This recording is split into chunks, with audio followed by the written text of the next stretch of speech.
અને એક મહત્વપૂર્ણ સમાચાર સામે આવી રહ્યા છે સુરતથી જ તેની પર પણ નજર કરી લઈએ તો સુરતના સીમાડા ખાતે કેમિકલના ગોડાઉનમાં આગ લાગવાનો જે મામલો છે તેને લઈ અને અપડેટ મળી રહી છે। સોસાયટીમાં ઊભો કરવામાં આવેલો જે પતરાનો શેડ છે તે ગેરકાયદેસર હતો અને ક્યાંક ને ક્યાંક આ ઘટના માટે એટલો જ જવાબદાર છે। મેયર દ્વારા તાત્કાલિક તમામ ઝોનને સૂચનો આપી દેવામાં આવ્યા છે। ગેરકાયદેસર શેડ તોડી પાડવા માટે સૂચનાઓ આપી દેવામાં આવી છે। તમામ સોસાયટીઓમાં અન્ય કોઈ જગ્યાએ પણ આ પ્રકારના શેડ હોય તો તે તોડી પાડવાની સૂચના અપાઈ છે। સુરતના સીમાડા ખાતે કેમિકલના ગોડાઉનમાં આગ મામલે અપડેટ સામે આવી રહી છે। ટીઆરબી ગેમ ઝોન, તક્ષશિલા કાંડ, આ તમામ ઘટનાઓ પછી પણ આ જ રીતની બેદરકારી જોવા મળી રહી છે ત્યારે તેની પાછળ જવાબદાર માત્ર ને માત્ર ભ્રષ્ટાચાર છે।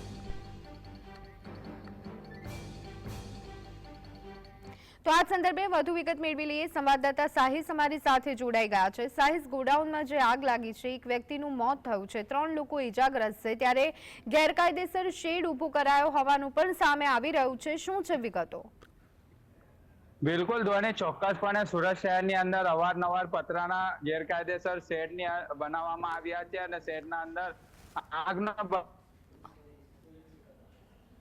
બનાવ પણ સામે આવતો હોય છે। ત્યારે જે રીતના સીમાડા ખાતે જે રીતના આગનો બનાવ સામે આવ્યો હતો, પતરાના શેડની અંદર કેટલાક લોકો કામ કરી રહ્યા હતા અને કામ કરતા વેળાએ આગનો બનાવ બન્યો હતો, જેની અંદર એક વ્યક્તિનું મોત નીપજ્યું છે, 5 લોકો ગંભીર રીતે દાઝ્યા છે અને તાત્કાલિક ફાયર વિભાગની ટીમ ઘટના સ્થળે દોડી આવી ગઈ હતી અને તાત્કાલિક કામગીરી શરૂ કરી દેવામાં આવી હતી। શિક્ષણ મંત્રી પ્રફુલ પાનસેરિયા પણ તાત્કાલિક તેમને જાણ થતાની સાથે તે પણ ઘટના સ્થળે દોડી આવ્યા હતા। પરંતુ ધ્વની, ચોક્કસપણે જો તક્ષશિલાની ઘટનામાં પણ પતરાનો શેડ બનાવવામાં આવ્યો હતો તે પણ ગેરકાયદેસર હતો, તેના જ કારણે 22 જેટલા બાળકો હોમાઈ ગયા હતા। અત્યારે પણ પતરાના ગેરકાયદેસર શેડ બનાવવામાં આવ્યો હતો અને તેની અંદર એક વ્યક્તિનું મોત નીપજ્યું છે અને અત્યારે 5 જેટલા લોકો સારવાર લઈ રહ્યા છે।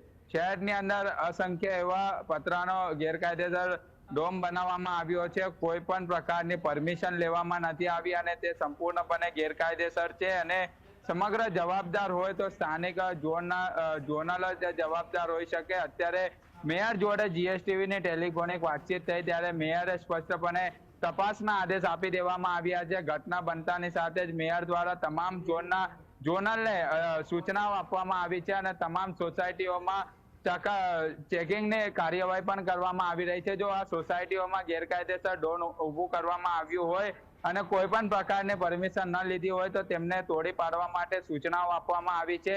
બીજી તરફ વિપક્ષ નેતા પાયલ સાકરિયા સાથે પણ જીએસટીવીએ ટેલિફોનિક વાતચીત કરી ત્યારે તેમણે પણ જણાવ્યું છે કે આ મુદ્દો અમે મેયર અને પાલિકા કમિશનરને રજૂઆત કરવામાં આવશે અને સોસાયટીઓની અંદર પતરાનો શેડ ઊભો કરવો તે કેટલું યોગ્ય અને પરમિશન શા માટે ન લીધી હતી તે પણ એક તપાસનો વિષય બની રહે છે। ફાયર સેફટી કેમ ન હતી, તમામ સવાલોના જવાબ અત્યારે સામે આવી રહ્યા છે, પરંતુ મેયરને પણ રજૂઆત કરવામાં આવશે, પાલિકા કમિશનર શાલિની અગ્રવાલને પણ રજૂઆત કરવામાં આવશે અને રજૂઆતના અંતે વિપક્ષ આ મુદ્દો ઉઠાવશે એ ચોક્કસપણે સામે આવી રહ્યું છે। પરંતુ મેયર દ્વારા તમામ ઝોનને સૂચના આપવામાં આવી છે, પરંતુ આ પતરાનો શેડ કોના દ્વારા ચાલતો હતો, કોને પરમિશન આપી હતી તે પણ એક મોટો પ્રશ્ન ઉપસ્થિત થઈ રહ્યો છે। જી ધ્વન।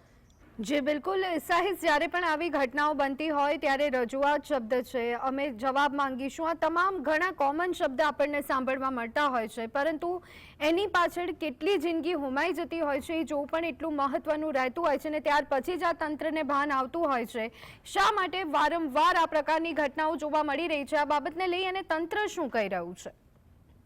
બિલકુલ, જે રીતના તક્ષશિલાની ઘટના બની છે, અવારનવાર સુરત શહેરની અંદર આવા બનાવો બન્યા છે। ઘટના બનતાની સાથે તંત્ર જાગતું હોય છે, એવું કહેવત સામે આવી રહી છે કે ઘોડા ભાગી ગયા પછી તબેલાને તાળા મારવાનું કામ સુરત મહાનગરપાલિકાનું તંત્ર કરતું હોય તો નવાઈની વાત નથી, કારણ કે અવારનવાર આવી ઘટના બનતી હોય અને તપાસના ધમધમાટ શરૂ કરી દેવામાં આવતા હોય છે। તે પછી રાજકોટનો ગેમ ઝોન હોય કે પછી સુરતનો તક્ષશિલા હોય, તમામ જગ્યાએ આ બનાવ બનતા હોય ત્યારે પતરાના શેડ તોડી પાડવા માટે સૂચનાઓ આપવામાં આવતા હોય છે, પરંતુ અગાઉથી જ કેમ આ કાર્યવાહી કરવામાં નથી આવતી? જિંદગી હોમાઈ જાય ત્યાર પછી કાર્યવાહી થતી હોય તો ક્યાંક ને ક્યાંક લાગી રહ્યું છે કે સ્થાનિક ઝોનના અધિકારીઓ આની અંદર મિલીભગત હોઈ શકે।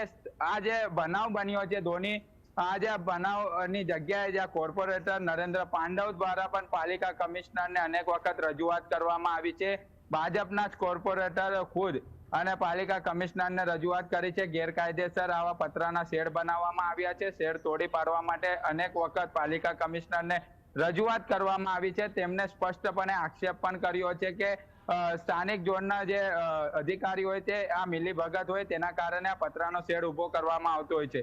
અત્યાર સુધી પાલિકા કમિશનર દ્વારા શા માટે કાર્યવાહી નથી કરી તે પણ એક મોટો પ્રશ્ન ઉપસ્થિત થઈ રહ્યો છે. હવે એક જણનું મોત નીપજ્યું છે. હવે તંત્ર જાગ્યું છે અને હવે માલિક સામે પણ ગુનો નોંધવાની કાર્યવાહી કરવામાં આવી છે. બીજી તરફ પતરાના ગેરકાયદેસર શેડ તોડી પાડવા માટે પણ તપાસના ધમધમાટ શરૂ કર્યા છે. પરંતુ જે અત્યારે આગનો બનાવ બન્યો હતો, મેયર દ્વારા તાત્કાલિક સૂચનાઓ આપવામાં આવી છે અને ત્રીજો માળનો જે પતરાનો શેડ છે તે આજે જ તોડી પાડવામાં આવશે. જી આભાર સાહિસ, અમારી સાથે જોડાવા બદલ અને સમગ્ર